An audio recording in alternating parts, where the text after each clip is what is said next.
Welcome back into episode 81. So in this week's video I'm going to be mostly sat at this desk because I've got jobs I need to do at the desk, but also it's just too cold outside.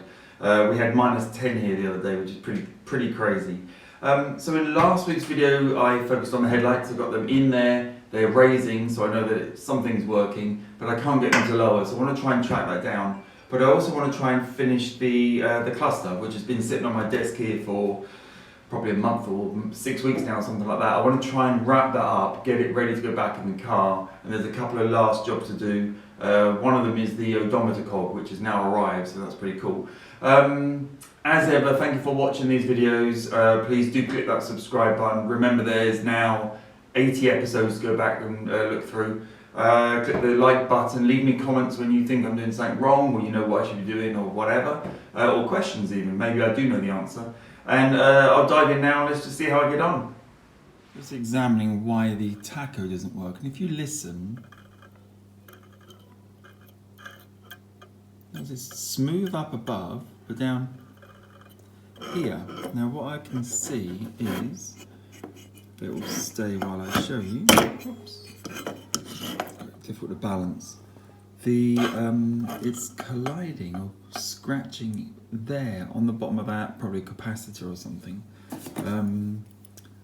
Exactly in here, there. So what I need to do is work out why, and if I can free it up a little bit. So I don't know whether, actually if I move it you can see it a bit clearer.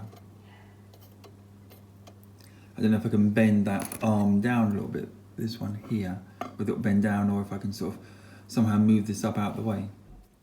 This is after a fair amount of dremeling, actually on the sort of counterweight that fits on the other side of this. And that's pretty good now. I might do a little bit more. It's no effort to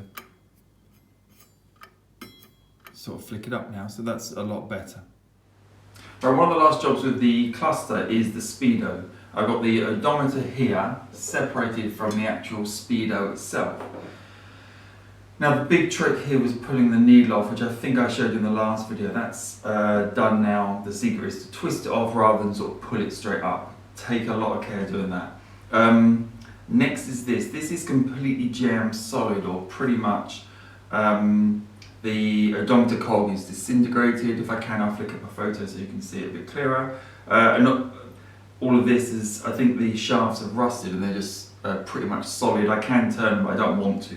So that's going to be the focus for the next couple of days. Try and get that apart, get it working again. I've got a new odometer cog on order, so when that comes we can fit that back on. The problem I have with the odometer is that turning this wheel doesn't actually turn much. It turns that, and then as it clicks over, it just sort of slips. So what I'm going to do is take out, I'll just turn around this pin, which is almost out. I've just been waggling it, and I think this will allow this to be taken off, and I can get to the little tiny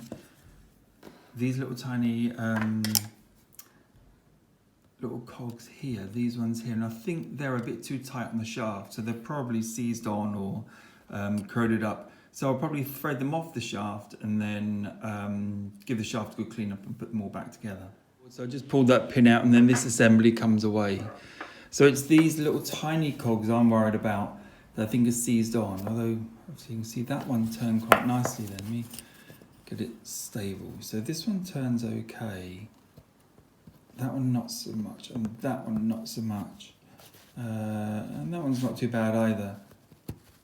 Definitely too tight to be turned by the system. You know.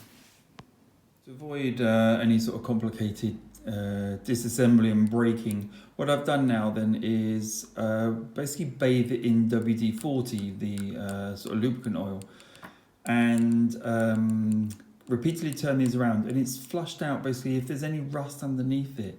It's kind of sort of washed it out and worn it out, and they turn now, as you can see, pretty good. Right, I'm really pleased how the odometer's turning out. This was absolutely jammed solid, so what I've done is taken off the, here somewhere, oops, taken off all the little cogs that fit, I think they fit along here. and make it so when you turn one dial it turns the next as it goes over to the next digit. And I've taken all this apart as well and cleaned this up really nice, so that's really smooth. You can see as I roll it all works really nicely, and then as I put it back like that it resets. It's pretty cool really. So I'm really pleased how that's coming along. All I'm doing now is waiting for the cog to arrive, and then I can put the rest of it back together on this side. But that's looking good. I've cleaned up with brake cleaner, scrubbed it all down so it's clean again, and I've put some lithium grease in there, just sort of dribbled down so all the spindles are nice and smooth. So that's looking good. Right, gently threading this all back together now. We've got the trip computer or trip odometer bit on, and now we put these bits on. Now I've threaded them on the wire to keep them in the correct order, which is great, they're in the correct order. I just can't remember which direction they go. Let's take one off and have a look. I think it's like that. Like that. So let's go with that assumption. Pretty sure I'm right.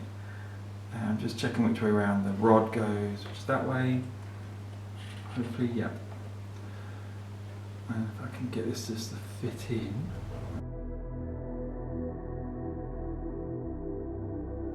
Not great coloured desk, I realise, for doing this sort of work on.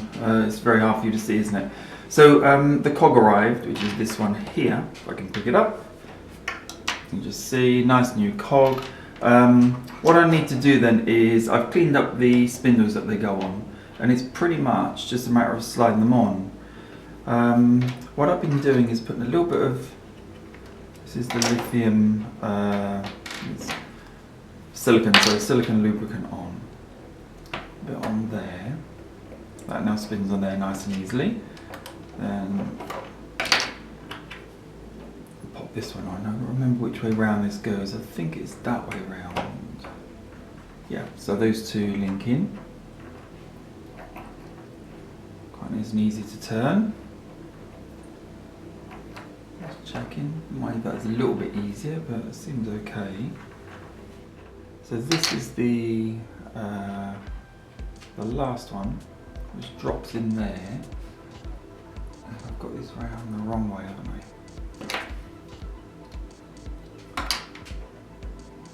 Right, this just goes in like that. So now, checking you can see what I'm doing, but now you can see me turn this, turns everything. It's working quite nice. And then if I just lift this up, it resets it back to 0.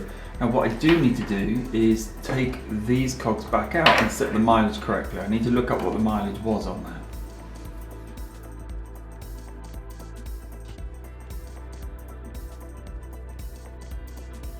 There we go. Perfect. And the last little piece in the puzzle is these tiny, if I can pull the last one out of its storage, tiny little circlips. Now these should just press on here. There's nothing ever just, is there? So let's just really gently do it.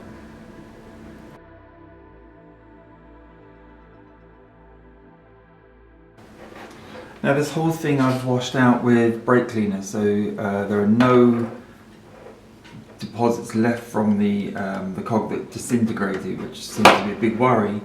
It seems very clean.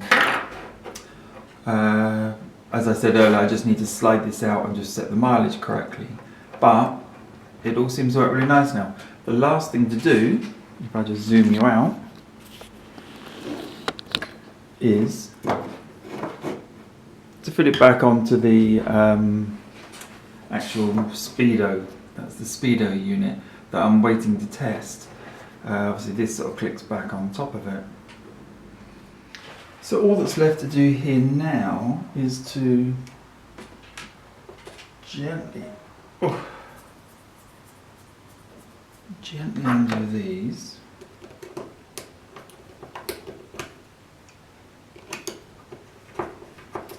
And screw the odometer back on. Right, so I'm just going to fit the speedo back in. And what I want to do first is just clean up the prongs that it sits on top of with this electrical contact cleaner. A big problem I'm coming up against, which I've been trying to resolve but can't, is I cannot locate new face dials. There's a company in Poland that do them, that was replying and then stopped replying. And there's a chap I know who has repaired some 911 ones for me in the past, and he's not picking up the phone. So I'm a little bit stuck. So if anyone knows where I can get new face dials, I'll just show you my Speedo so you can see what they look like. I'll do them up. I know they're both upside down, but well, I'll help you. That's my Speedo, goes to 170, nothing down the bottom here. The rev needle goes from, Tacho goes from obviously 1 to 7, redlining at 6. If anyone knows where I can get new dials, please let me know. The other two are fine, I'm not worried about the others. I don't think they're marked at all. Like minimal, tiny. But these two have corroded where the screws hold them on. So new dials is what I'm after next. But what I'm going to do in the short term is assemble it with the old dials in, and just know that I need to swap them out in the future. It's not ideal, and it means I'll have to have the cluster out again, but I don't know when I'm going to be able to get hold of them. So you know, it could be months and a long time, which I'm not prepared to wait for. So that's just the way it's going to have to be. Now what I'm trying to do here is slide this in, make sure I've got it the right way, slide it in without breaking it. Well, it's probably just worth having a look at the cluster now. I've put the speedo back in. Obviously I've not put the dial on, or the face. I'm still waiting to see if I can get those replacements before I need to put this back in the car. So I'll probably leave it in this state for a while. Needle and everything's out of the way. I've got a whole set of new light bulbs to go in. They sort of go based in the back of all of these dials and things, and a few at the top. So they're waiting. On the other side, everything's been cleaned up. I sort of talked briefly about this. This is the this is an original one where the plastic sort of comes out like that, and they snap off really easily, which happened on this side, and I just fabricated that out of, I think it was a plug socket. Right angle piece out of a plug socket housing, which is super sort of rigid, and I've glued that on there, which is pretty nice. Down this side, nothing really changed. I've cleaned everything up, all tested, all seems to be okay. On this side, this is the replacement resistor. I've gone for a slightly heavier duty, still 68 ohms as a 10 watt instead of a 5.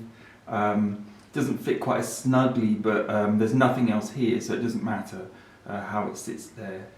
Should be fine. These are all the light bulbs that we replaced. Couple over this side, another load over there. Then on the top side, obviously I've tested the temperature, I tested, the fuel has been tested, oil pressure and battery have all been tested. I can't test the tacho because it requires a very fast pulse from the ignition coil, so I'll do that obviously back in the car. I've freed up the tacho, which is I think what was the main problem why it didn't move. So I'm really keen to see if that moves. I may even just try and plug this in loosely without mounting it all inside the cluster again, just to see if that works. And the speedo, when I get the faceplate on, I'm going to try and test this. I should be able to test the odometer side of things, but I'm thinking if I can test the actual speedo itself, because it gets a fairly low frequency pulse, I can probably tap that out. So that's pretty much there. Obviously the faces we've talked about, and then there's just the top to clean up and put that back on. I'm leaving that out of the way for the moment. But we're not far off having that done now. Right, well, I think that's the first video I've ever recorded not in the garage, so I decided to do the outro in the garage, especially now the weather's warmed up. When it was -10, it was pretty chilly out here. So really pleased to get to the end of the cluster. That was a big worry for me, whether I'd actually be able to do it, whether it would work, whether I was going to have to buy a whole new circuit board, the printed thing on the back. But it looks like it all works. Apart from, there's obviously a lot of corrosion, water's got in there at some point. There's evidence of water going down the back of the dashboard anyway.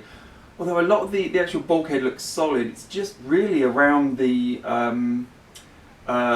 the adjustment for the binnacle, so you can do that and the whole thing moves up and down with the steering wheel. That's very corroded. I don't know why. But anyway, we'll resolve that. And obviously water's got inside there on, you could see on the speedo mechanism, wasn't it, as well? And I think on the Tacho. Either way, it's all freed up now, it's all working. I still need to get it back in the car so we can actually see that it works properly. And I'm delaying that until I resolve the face dials. Or I think I am. I'm off to Poland soon, and I want to chat to the company who make them that's in Poland, and maybe I can get someone native to call them and talk to them and see if I can get a set of dials from them. But really happy. It was really interesting work. Electronics isn't one of my main things. It was really interesting sort of delving in there and testing things out on the desk and stuff. Really cool. Anyway, I'm rambling. Have an excellent Christmas. Thank you for watching. Click the like, click subscribe, leave me some comments, and I'll see you next week.